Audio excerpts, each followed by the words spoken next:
सुबह सुबह मेरे पेट में क्यों दर्द होने लगा? सुबह सुबह राधा के पेट में अचानक से दर्द शुरू हो जाता है। बगल में सोया उसका पति सुरेश ये देखकर तुरंत उठता है। अरे राधा, क्या हो गया तुम्हें? तुम्हारे पेट में क्यों दर्द हो रहा है? नहीं पता जी, काफी दर्द हो रही है। अरे मुझे लगता है तुम्हें शौच चाहिए, जब शौच करके आओ, देखो ठीक हो जाएगा। नहीं जी, मुझे शौच नहीं आई है, काफी जोरों की दर्द हो रही है। अरे अब मैं क्या करूं? एक काम करता हूँ, माँ को बुला के लेके आता हूँ। सुरेश वहाँ से उठकर जल्दी से जाता है अपनी माँ को बुलाने के लिए, और इधर राधा दर्द से छटपट कर रही थी। कुछ ही समय में सुरेश अपनी माँ को बुलाकर लेके आता है। अरे बहू, क्या हो गया? तुझे इतनी दर्द क्यों हो रही है? हाँ बहू। अरे नहीं पता माँ जी।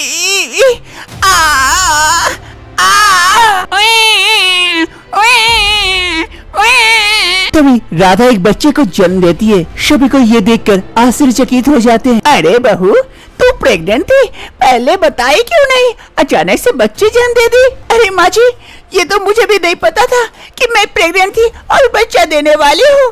नहीं पता कैसे बच्चा हो गया। अरे चलो जैसे भी हो, अच्छा हुआ मुझे पोता मिल गया।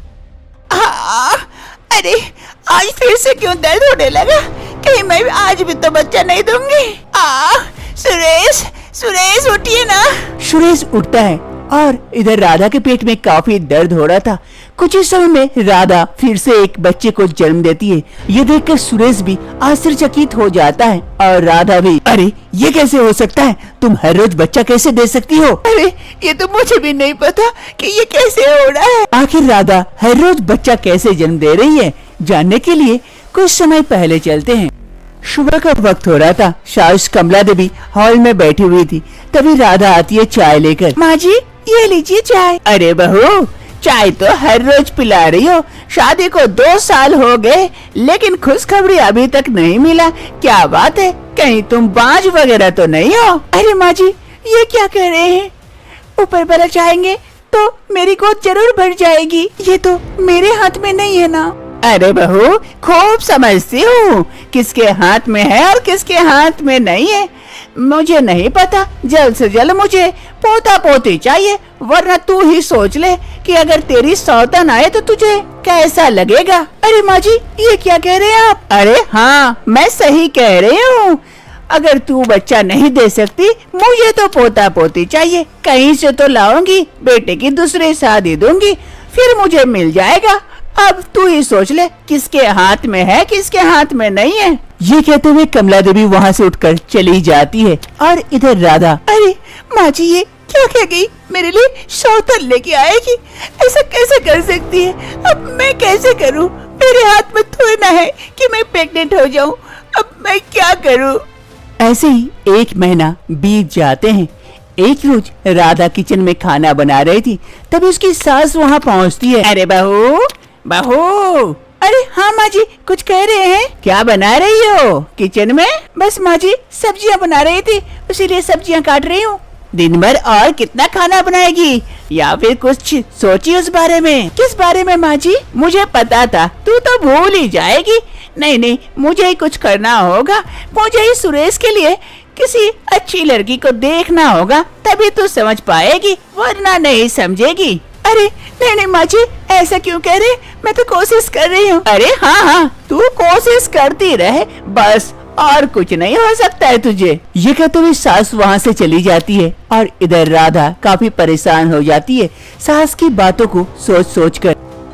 रात का वक्त हो रहा था। सुरेश और राधा दोनों सोए हुए थे। तभी राधा देखती है उसकी सास कमरे में आती है। अरे बहू, कुछ सोची कि मैं अपने बेटे के लिए दूसरी शादी करा के लेके आओ तेरी सौतन? राधा सपने में भी अपनी सास को देखने लगी थी और सोते सोते कहती, अरे नहीं माँ जी, नहीं, मैं कोशिश कर रही हूँ। राधा की आवाज सुन सुरेश की नींद खुल जाती है। अरे राधा, क्या हो गया तुम्हें?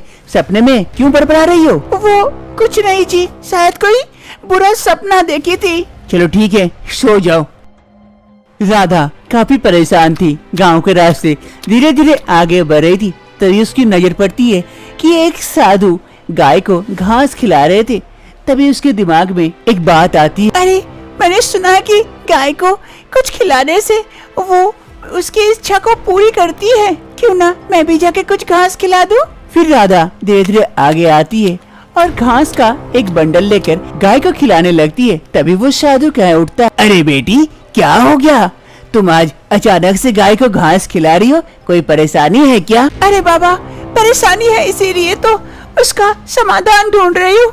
अगर गाय माता आशीर्वाद दे दे तो सब ठीक हो जाएगा, इसलिए तो गाय माता को घास खिला रही हूँ। अरे बेटी अगर कोई समस्या है तो मुझे बता सकती हो, मैं तो हर किसी को दवाई देता हूँ हर समस्या की। तुम बताओ क्या समस्या है? बाबा 2 साल हो गए शादी को, अभी तक एक भी बच्चा नहीं हुआ है। सासू माँ हर रोज सुनाती है और धमकी भी देती है कि अगर इस साल बच्चा नहीं हुआ तो वो मेरे लिए सौतन लेके आएगी। अब मैं क्या करूँ, बच्चा नहीं हो रहा है तो अब मैं कहाँ जाऊँ? अरे बस बेटी इतनी सी समस्या है, इसका समाधान तो मैं ही कर सकता हूँ, आओ। फिर वो बाबा उस पेड़ के पास जाते हैं और उस पोटली में से एक जड़ी बूटी निकालते हैं और राधा को देते हुए कहते हैं, अरे बेटी ये लो, ये जड़ी लो, ये रात में सोने से पहले खा लेना, देखना जल्द ही खुशखबरी मिलेगी। लेकिन बाबा एक जड़ी से क्या हो सकता है? अरे बेटी इसमें बहुत ताकत है, एक जड़ी से ही काम हो जाएगा। जय हो बाबा की जय हो। अरे बेटी जरा यहाँ रुकना, मैं थोड़ा सा आया। फिर वो साधु बाबा थोड़ा वहाँ से हटकर कहीं और जाते हैं और इधर राधा खड़ी खड़ी सोचती है, अरे एक जड़ी से क्या होगा? मुझे नहीं लगता मैं एक जड़ी से प्रेग्नेंट हो पाऊंगी। क्यों ना मैं कुछ जड़ियाँ और निकाल लूं? अगर एक जड़ी से नहीं काम हुआ तो और भी खा लूंगी, हो सकता है उससे मैं प्रेग्नेंट हो जाऊं। फिर राधा इधर उधर देखती है और फिर उस साधु बाबा के झोले में हाथ डालकर कुछ जड़ियाँ और निकाल लेती है। कुछ ही समय में वो साधु बाबा वापस आ जाते हैं। जय हो बाबा, अब मैं चलती हूँ। हाँ बेटी ठीक है ठीक है। फिर राधा वहाँ से घर की ओर आ जाती है। अब राधा रात को सोने से पहले वो जड़ी बूटी खा लेती है। अरे एक जड़ी बूटी से क्या होगा? क्या मैं प्रेग्नेंट हो जाऊंगी? अच्छा कि सारा जड़ी बूटी उठा के लेके आई, अभी कुछ दिनों तक खाऊंगी, फिर देखती हूँ कुछ होता है तो। अब राधा ऐसे ही करती है, हर रोज वो जड़ी खाती है। सोने से पहले राधा 7 दिनों तक लगातार वो जड़ी बूटी खाती है। वर्तमान समय राधा को अभी तक 4 बच्चे हो चुके थे। राधा तो परेशान थी, इसके साथ साथ उसकी सास भी काफी परेशान हो गई थी। अरे बहू ये क्या कर रही है, हर रोज एक बच्चा पैदा कर रही है, ऐसे तो हमारे घर में बच्चों का भंडार लग जाएगा। अरे माँ जी आप ही तो बच्चे बच्चे कर रहे थे, अब बच्चे आ रहे हैं तो आप ही को परेशानी हो रही है। अरे बहू एक बच्चे मांगी थी, ऐसे हर रोज बच्चे नहीं मांगी थी। ऐसे क्या की है जो हर रोज बच्चे दे रही है? फिर राधा कुछ देर सोचती है, फिर अपने सास से कहती है, अरे माँ जी उस दिन मैं एक साधु बाबा से मिली थी, वो मुझे कुछ जरी दिए थे खाने के लिए, एक जरी, और मैं उस साधु बाबा के पास से चुरा के सारे जरी लेके आ गई और मैंने सारे जरी को खा लिया, इसलिए अब हर रोज बच्चे दे रही हूँ। अरे बहू तू पागल हो गई है, वो सिद्ध महात्मा होंगे जो तुझे जरी दिए और तू उसके जरी ही चुरा ली। चल चल उसके पास चलते हैं, अगर उसके पास नहीं गए तो तेरा ये बच्चा होने का सिलसिला नहीं रुकेगा। फिर राधा और उसकी सास चारों बच्चों को लेकर उस साधु के समीप आ जाते हैं। वो साधु बाबा गाय को घास खिला रहे थे। तभी राधा, अरे बाबा माफ कर दीजिए, हमें मुझसे बहुत बड़ी गलती हो गई जिसका परिणाम भोग रही हूँ। अरे बेटी क्या हो गया, तुम्हें बच्चे नहीं हुए क्या? अरे बाबा बच्चे तो इतने हो रहे, हर रोज हो रहे हैं, अब बच्चे से परेशान हो गए, इसका कुछ उपाय निकाल दीजिए। उस दिन ये लड़की आपके पास से जड़ी चुरा के लेके चली गई थी और सारा जड़ी खा ली, जिस कारण अब हर रोज इसके बच्चे हो रहे हैं। बाबा अरे चोरी करना तो पाप है बेटी।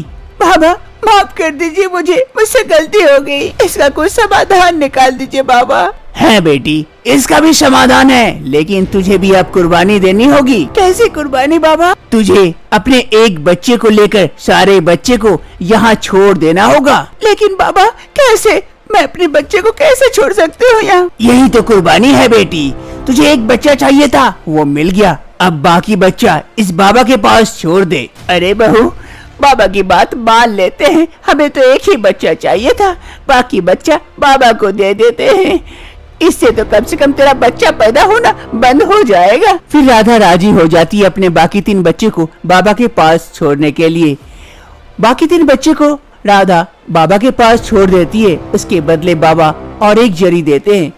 ये ले बेटी, ये जरी खा लेना। ये जरी खाने से तेरा और बच्चा पैदा नहीं होगा, तो फिर अपना जिंदगी अपने हिसाब से जी सकती है। राधा और उसकी सास एक बच्चे को लेकर और जरी लेकर वहां से चले जाते हैं। राधा के वो जरी खाने से और बच्चा नहीं होता है। राधा अपने एक बच्चे के साथ